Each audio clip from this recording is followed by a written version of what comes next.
6 sebab membicarakan keburukan orang lain tetapi bukan termasuk ghibah dan tidak berdosa. Kalau tidak ada 6 sebab ini, kemudian kita membicarakan keburukan orang lain, baik yang berbicara maupun yang mendengarkannya sama saja, sama-sama berdosa.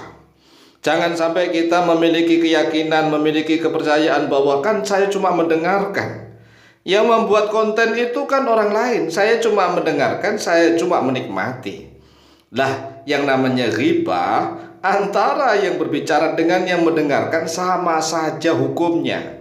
Kalau misalnya ada orang yang berbicara di dalam kamar, nggak ada yang mendengarkan, ya bukan ghibah namanya. Yang namanya ghibah itu ada yang berbicara, ada yang mendengarkan. Oleh sebab itulah, agar kita tidak termasuk orang yang menghibah dan orang yang mendengarkan ghibahan, maka perhatikan 6 sebab membicarakan keburukan orang lain tetapi tidak termasuk ghibah dan tidak berdosa. Di dalam kitab Riyadhus Shalihin, Imam An-Nawawi rahimahullah ta'ala telah menulis satu bab yang berjudul Babu ma yubahu minal ghibati. Hadza babun fi bayani ma yubahu minal ghibah, yaitu tentang apa yang dibolehkan.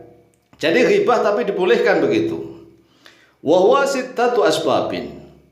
Wa huwa bermula dia ma yubahu minal ghibati sittatu asbabin, yaitu 6 sebab. Jadi 6 sebab ini harus menjadi dasar kita nih, agar kita tidak termasuk orang yang menghibah atau orang yang mendengarkan ghibahan, menyaksikan ghibahan. Jadi al-mustami'u ahadul mughtabaini. Orang yang mendengarkan itu juga termasuk salah satu orang yang ghibah. Jadi ingat nih ya, hati-hati nih. Jangan sampai kita mengatakan kan saya cuma mendengar, melihat, menonton. Yang ghibah kan dia, pembuat konten kreator itu. Sedangkan saya cuma mendengarkan. Oh, sama saja. Hukumnya sama saja. Antara yang berbicara dan yang mendengarkan sama-sama berdosa kalau tidak memiliki 6 sebab ini. Yang pertama, atadhallumu ila sultani awil qadhi. Yang kita boleh membicarakan keburukan orang lain, kejelekan orang lain, yaitu apabila melaporkan kedoliman. Melaporkan kedoliman, perbuatan aniaya ila sultani, kepada sultan, kepada pemerintah penguasa, awil qadhi atau kepada qadhi, hakim. Ini boleh kalau kita memang ingin melaporkan kedoliman, perbuatan aniaya kepada pemerintah atau pada qadhi. Kemudian yang kedua, al-isti'anatu ala taghyiril munkari wa raddil 'asi laswabi, yaitu minta pertolongan, al-isti'anah ala taghyir munkar, untuk mengubah kemungkaran, waradil asi, dan menolak orang yang berbuat maksiat, ila suwabi, untuk menuju kebenaran. Misalnya kita nih sedang berduel atau sedang mengubah kemungkaran dan kita sedang menolak kemaksiatan. Kemudian ada orang yang menegur kita, "Woi, jangan begitu, begitu misalnya. Kemudian kita terpaksa membuka aibnya, keburukan dia, kejelekan dia, agar orang yang ngomong begitu membantu kita, menolong kita, ikut mengubah kemungkarannya dan juga menolak kemaksiatan yang diperbuatnya agar dia berbuat benar. Kemudian yang ketiga, al-istifta'u lil mufti, yaitu minta fatwa.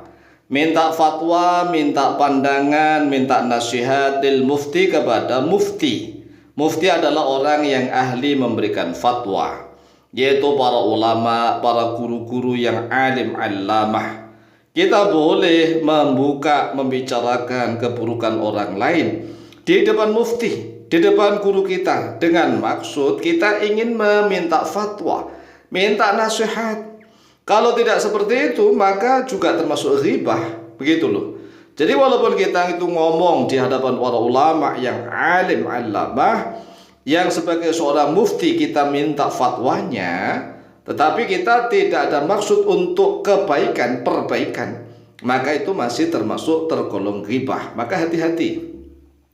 Kemudian yang keempat, tahdhirul muslimina minasyarri wa nasihatuhum.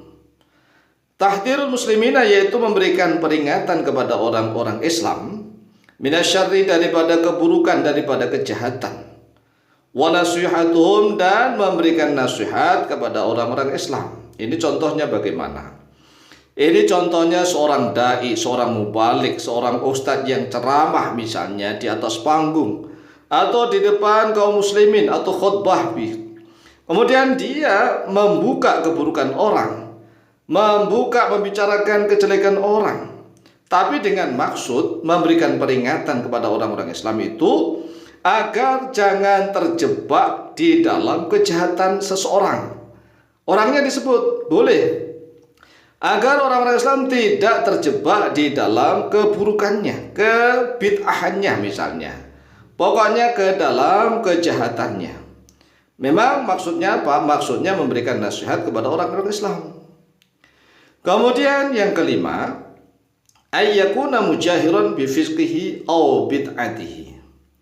Yaitu sekiranya orang yang dibicarakan tentang keburukannya itu, tentang kejelekannya itu, mujahiron yaitu orang yang senantiasa memperlihatkan, sengaja memperlihatkan, bifiskihi dengan perbuatan fasiknya, atau bid'atihi atau perbuatan bid'ahnya. Lah ini banyak sekali video kami ya di dalam konten YouTube Al-Mu'allim Center. Ada beberapa orang yang protes nih, membicarakan si A, si B, si C. Apakah itu bukan termasuk ghibah? Lah, ada beberapa orang yang kami lihat dia sengaja menampakkan perbuatan fasiknya, dia menampakkan perbuatan bid'ahnya, maka wajib kita bahas. Ini hukumnya wajib. Dan juga memberikan peringatan kepada orang Islam agar jangan sampai terjebak ke dalam kejahatan perbuatan buruknya begitu. Kemudian yang keenam, at-ta'rifu idza kana al-insanu ma'rufan bilaqabin. At-ta'rifu yaitu mencari pengenalan, ya. Ta'rif itu definisi atau artinya mencari pengenalan. Idza kana al-insanu apabila ada oleh manusia ma'rufan yaitu dikenal bilaqabin dengan suatu laqab, julukan. Maksudnya bagaimana? Maksudnya begini, contohnya gini.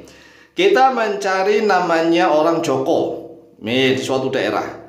Bapak tahu rumahnya Joko? Ternyata ditunjukkan Joko ternyata sudah didatangi. Ya, ternyata bukan. Kemudian ditunjukkan lagi Jokonya banyak ternyata dalam satu kampung itu. Kemudian kita terpaksa mengatakan Joko yang matanya juling, yang hidungnya pesek, yang kulitnya hitam, rambutnya keriting misalnya. Ini kan terpaksa. Itu boleh agar kita mudah untuk mencari alamat. Demikian, semoga bermanfaat. Lebih kurangnya mohon maaf. Wallahu ta'ala a'lam.